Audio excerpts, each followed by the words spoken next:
Hi guys, how are you? Today I have something I want to share with you.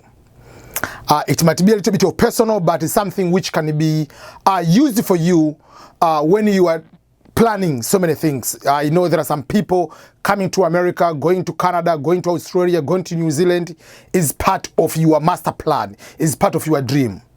And I want to encourage people like you to make sure that you find all alternatives and don't rely on one opportunity. And that's why sometimes people get upset so much when we post a video that maybe the future of green card lottery, it might be stopped. So people is getting upset with Donald Trump as if Donald Trump has stolen something from you. I don't care much about these kind of politics, but I just want to make sure that sometimes, as I've been saying, the future for green card is uncertain. Whether will be the current president, whether new president, on one point or another, it will end. No country will continue to have something like a green card lottery for 100 years. It will stop. It has been almost over 30 years since it has been started. So, myself, some people are assuming, they think that maybe this person usually talks about green card or immigration a lot, maybe because this person is a beneficiary of the green card. No, as I've been saying, I didn't win a green card. I applied a couple times the lottery, I didn't win. I got my green card through marriage, but I got citizenship because I was in the military. I served in the US Navy as active duty. That's how it was. But at the time I was looking the opportunity to come to America, at that particular time, it was a different situation, different time. Sometimes I think if I'm the one right now in Africa, right now in Latin America, right now in Asia, and I'm looking for opportunities to come to America, opportunities to go to Europe, opportunities to succeed even in my country, I believe I'll be in that good position because now we have so much resources and we have internet even on our cell phone, sitting at home, watching a video, searching certain information. You can apply, you can ask within a finger of the button, EBM, go to another website, go to various websites and be in a position to get information. The time I was looking for all these opportunities, there was no internet at all. And the time the internet started, we used to go to the internet cafe, or people call cyber. There was no internet on your phone. You have to go pay, use that. So you are limited on what time you can get this kind of information. I know it's very, very tough. But the problem, other people are getting obsessed of putting all their dreams on the green card lottery. So myself, I was obsessed of coming to America. I knew I might go to Europe, but number one priority for me was to come to America. But when I was planning to come to America, I didn't believe, I knew other ways, but for me, the way I saw, which was supposed to help me a lot, which I can control much of it, was through education. Other people, yes, they've won the DV lottery. I can give you an example. In Tanzania, for instance, you cannot put your entire life on the green card lottery because almost each year, the maximum Tanzanian can win is 200, 250. Like 2000, this DV 2021, 188, 100, less than 200 winners are from Tanzania. The number of applicants from Tanzania is very, very low, less than 7,000. So if you're Tanzanian, why are you put your old dreams just on the lottery? Yes, apply the lottery while you are doing other things. If you apply for the lottery, at the same time, start thinking, okay, if I'm doing agriculture, I'm doing animal farming, whatever, you can do business and you can come to visit. You can invest on other things. You can come to visit. While you are doing this, you can go to school and go for further education. Then you can come for more scholarship here. So there are all those kind of ways one person can be in a position to do that. So I want to read some of this particular book. This is part of the book about my life. And in this book has it is in the different formats. First of all, it is in a paperback, it is in Kindle or ebook, and it is also in audio. So I'm going to play part of this book in audio format so that you can hear some of the things I've been able to write down, just reflecting my personal life, how determined how I was at that particular time, at what age I want to come here. You can see the level of obsession. But I put my obsession in a right way. I don't want to say I was smarter than other people. No, I knew, after talking to other people, I knew this is the most guaranteed way on my side. So listen to this. The decision year, 1994 to 1995. 3 important things happened between 1994 and 1995 in Kigoma, my hometown. They all made sense to me back then when I was just in 5th grade. I was a 13-year-old boy, ambitious, determined, dedicated, and a true believer that everything is possible. Fast forward 23 years later. Everything I dreamed of and planned at that moment connected today. This is the point when I agree with Steve Jobs that you can't connect the dots looking forward.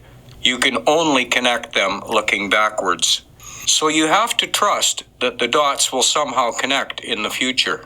You have to trust in something, your gut, destiny, life, karma, whatever. This approach has never let me down, and it has made all the difference in my life. So, this is part of chapter 1, what I call the decision year, 1994-1995. At that particular time, I was just in 5th grade. At that particular time, I was 13, 14 years old. At that time, I made a decision. I will be going to America. I made a decision. I will study in America. I made a decision. I will start my family in America. I made a decision. I will live most of my life or the rest of my life, possibly until I die, here in America.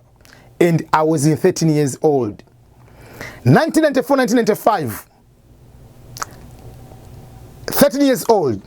There was no internet in my hometown or whatever. There was no internet at that particular time. I'm number 11 out of 13 children. So there was no way that I'm a son of rich person or politician, whatever. No. Somehow, I had to make something happen. Everyone who knew me from primary school knew my obsession. In this book, I explain what are those things which happened in 1994, 1995.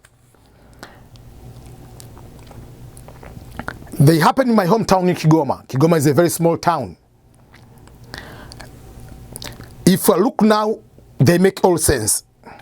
But the only thing, when I was 13 years old, I was ambitious, determined, dedicated, and a true believer of everything is possible. Many people at this particular point, they say these are just childhood dream. You are just frustrated, little kid. I went to secondary school. Every time I told people, I'm not marrying Tanzanian, I'll marry someone from Europe or America, but at the time I said, I'm going to America, I'll be there. How are you going there? You are not a rich person. No internet. How are you going to do this? I said, there is one way. For me, yes, there are other ways, but number one was one way, is education. That's why I usually talk a lot about education, because I know I have much control of education than the green card lottery.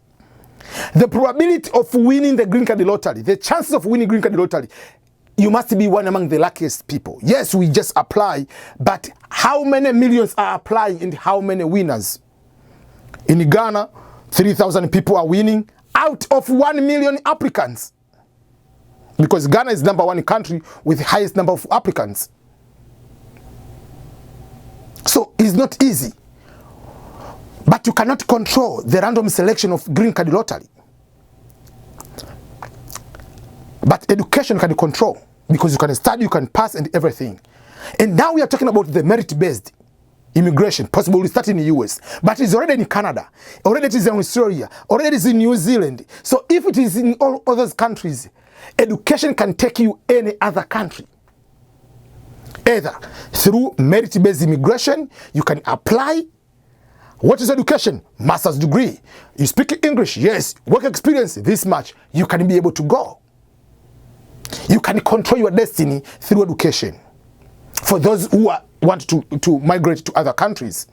Now all these countries, they are going into the trend of focusing more about merit-based.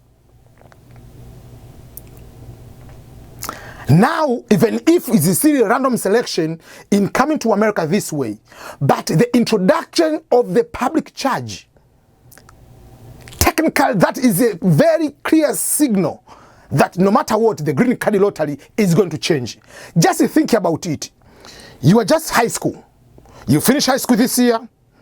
You apply the green card lottery. You have won. You don't have work experience. How are you going to prove to the U.S. Embassy, to the consular officer, that I'm going to America and I will not be a public charge? What assets do you have? How did you acquire them? Yes, sometimes you can say, my father gave me the piece of land.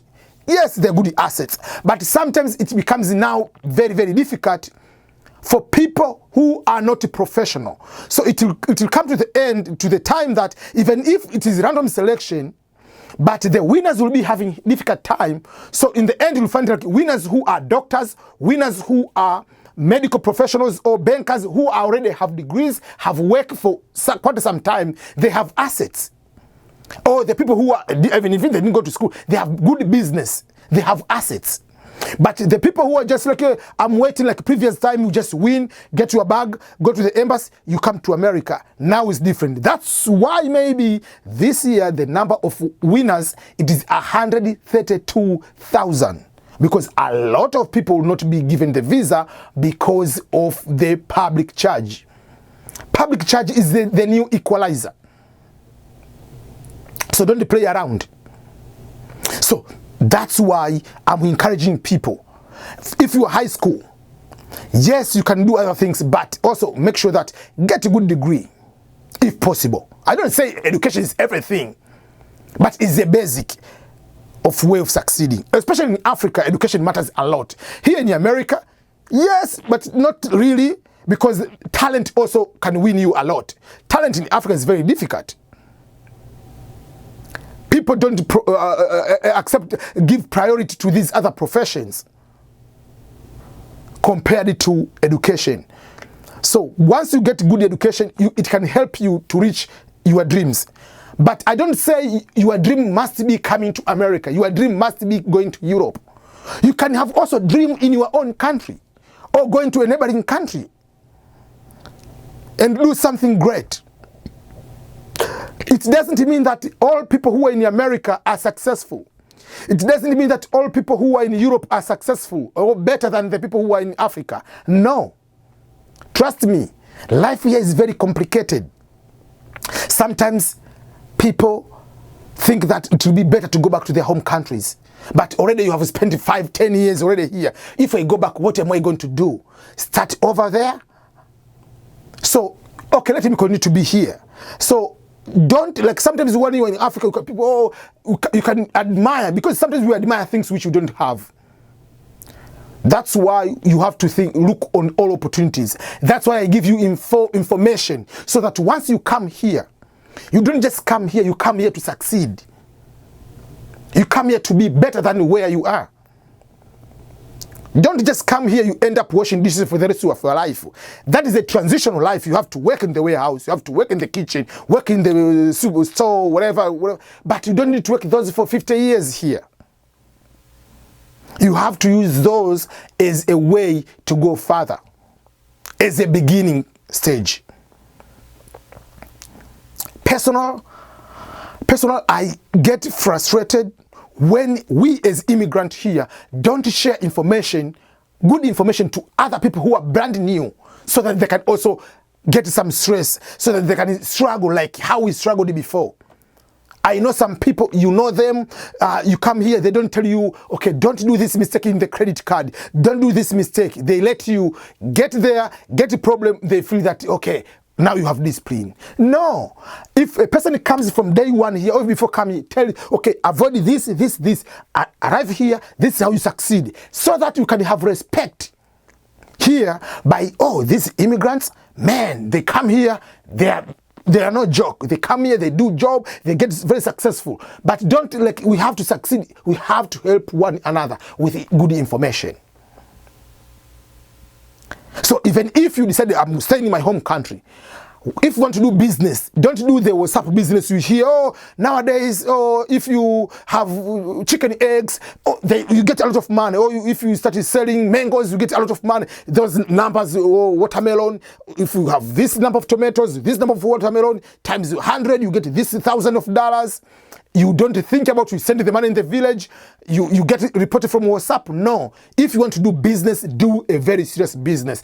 Go and invest, do a research, do everything in an informed way. We have opportunity of everything in your fingertips. You can go to download any book, you can listen to whatever, you can make your own research. So the point is, let's succeed. By succeeding, it doesn't matter where you are. Whether you succeed in Africa, whether you succeed in Asia, whether you succeed in America. Once you succeed in Africa, you can anytime take a vacation to come to America and just have good time. Within a month, you go back there. Yeah, that's how we do. For instance, Davido is a musician in Nigeria. Davido doesn't need to live in America. He has a very good life in Nigeria.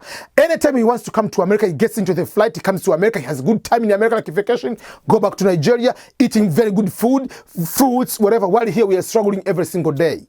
So the purpose is not you must live in America to feel better. No. But if you want to do, you need to have a very big, nice plan. Not just, oh, I have to go to America. So what? What are you going to do after arriving here? That is the next plan. I want to go to America. I want to go to Europe, in England. So what? What is the next plan? So have all those plans. Not just to come here and wash dishes for 20 years. No. Better to stay in your country. So that is my message today. Let's find a way on how we can be able to go further, whether abroad or in our countries.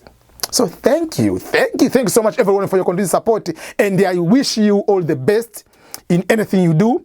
And remember to subscribe if you haven't done so, but also share these videos to other people. Thank you so much and goodbye.